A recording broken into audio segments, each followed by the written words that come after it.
Chapter 3 The Angel in the Cave. On Sunday, the 12th of August, 610, when Muhammad was 39 years old, he crawled back to his family at base camp after a night of meditating in his cave. He threw himself into Khadija's arms, his shoulders shaking and his heart beating wildly.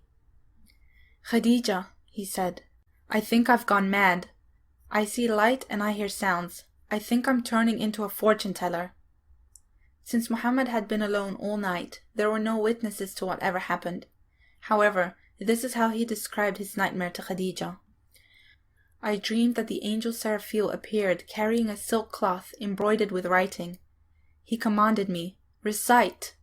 I replied, 'I cannot recite.' Then the angel seized me and squeezed me until I was almost suffocated. When he released me, the same thing happened again and then again. When Seraphil commanded, 'Recite!' for the fourth time, I was so afraid of being suffocated that I asked, 'What shall I recite?'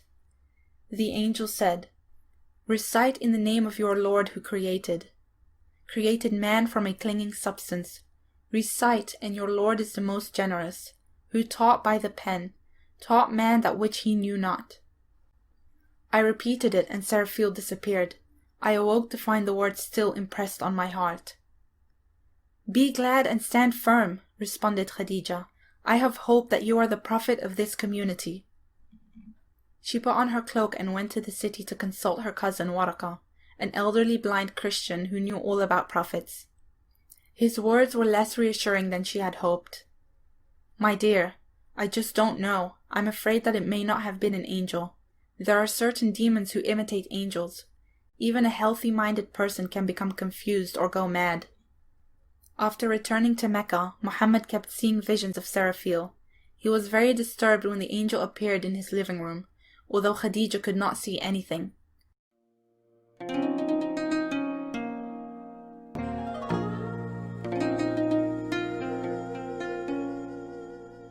She gave her husband something else to think about by stripping off all her clothes, throwing her arms around him and pulling him down to the floor. When Muhammad said that the vision had now disappeared, Khadija said that Seraphil, being too modest to watch their foreplay, must be an angel and not a demon.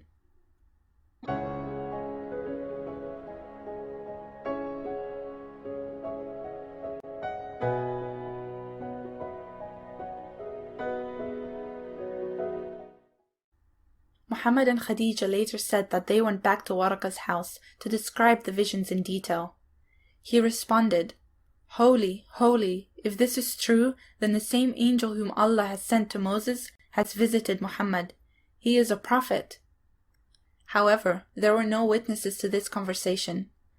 The elderly Waraka died 1 week later, before Muhammad and Khadija told anyone else about the angel. After Waraka's death, Seraphil stopped appearing. Muhammad suffered no more seizures and heard no more divine messages. Instead of being relieved that her husband no longer felt he was going mad, Khadija was dismayed. She had expected and desired to launch a prophet, and now Muhammad was refusing to prophesy. Her hopes were shattered. Eventually, her patience gave out and she taunted Muhammad. "Your Lord has deserted you. I think he must have come to hate you." His original terror of angels and madness forgotten, Muhammad was now distressed that his vision had gone. He became depressed. For several weeks he suffered such despair that he contemplated suicide. More than once he climbed the mountains intending to hurl himself off a cliff, but he did not really want to die. One day he decided to be a prophet after all. He returned from a mountain hike to report that he had again seen Seraphil, who had declared a pointed new prophecy for Khadija. "By the morning brightness and the night when it covers with darkness, your Lord has not taken leave of you, nor has he detested you." After this, there was no more hesitating. Muhammad never again mentioned being afraid of the angel or doubting whether he was a prophet.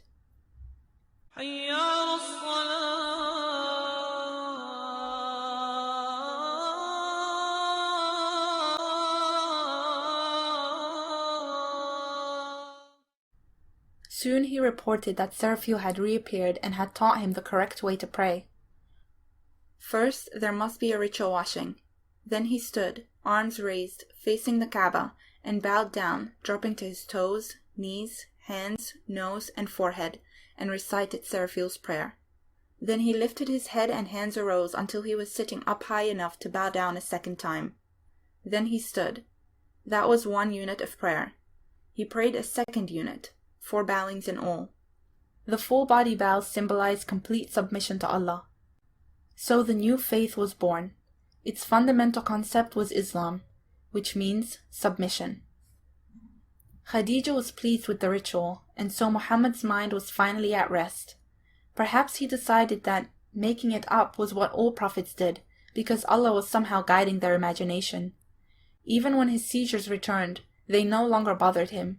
He said that it was during the seizures that the angel spoke. From that day onward, Muhammad announced regularly that Seraphil was bringing new and strong revelations from Allah. While everyone in Muhammad's household believed his message and became a Muslim, which means submitter, his extended family took no notice. Even his devoted uncle Abu Talib said, "I don't want a religion that makes me lift my buttocks higher than my brains."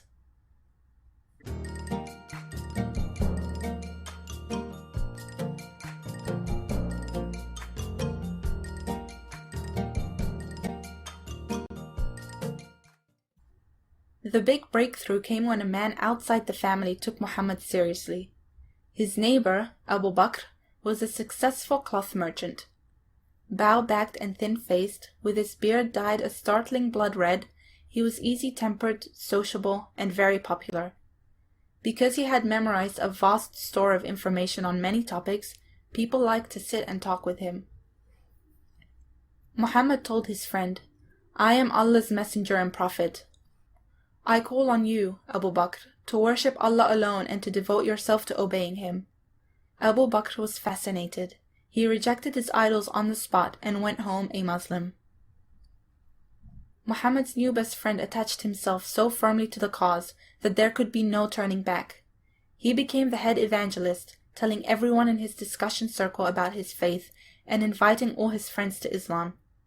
He made new converts at a rate of 1 every 3 weeks, and over 50 people became Muslims through his preaching.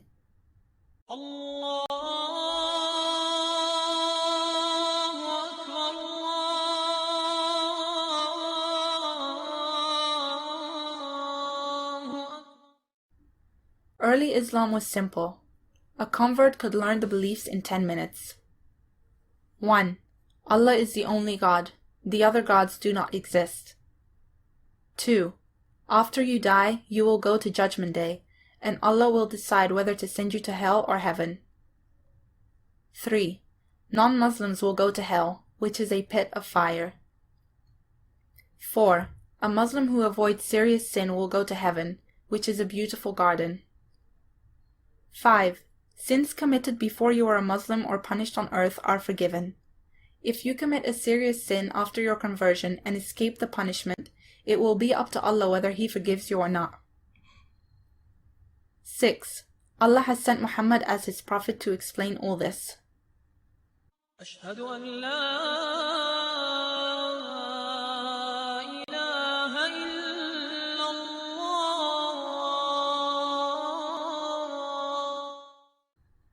The list of Islamic sins and virtues was as simple as Islamic doctrine.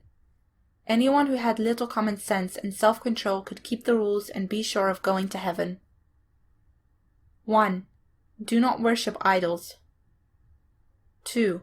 Keep the prayer ritual correctly. 3. Do not eat animals that die naturally. 4. Do not steal. 5. Do not have sex with anyone except your wives or slaves. 6. Do not kill your children. 7. Do not slander. 8. Help poor Muslims generously. 9. Obey the Prophet in what is right.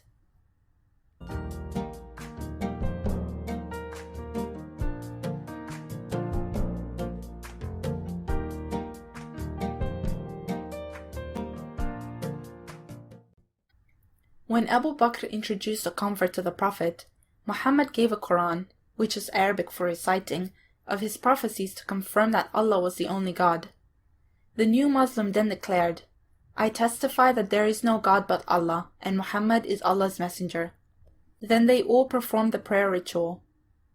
Most of Muhammad's early prophecies were short poems with catchy rhythms that were easy to memorize.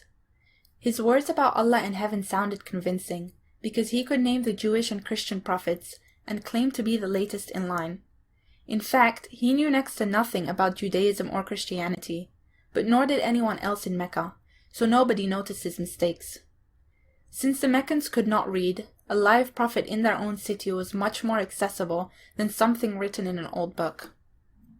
Nevertheless, those old prophets had to be put in their proper place, for Muhammad was the most important of them. "I have been commissioned for the whole human race," he said. "There will be no more prophets after me." Muhammad was a charismatic personality who projected sincerity and reliability.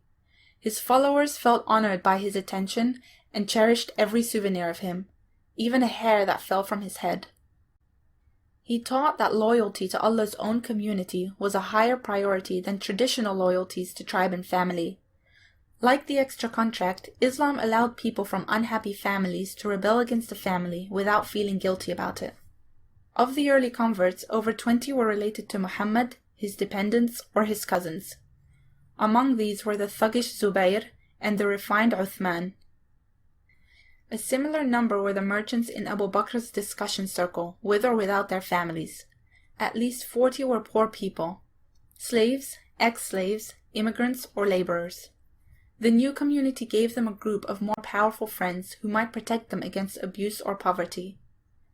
A few converts were impressionable youths who had a friend in one of the other categories. There were perhaps 100 Muslims altogether.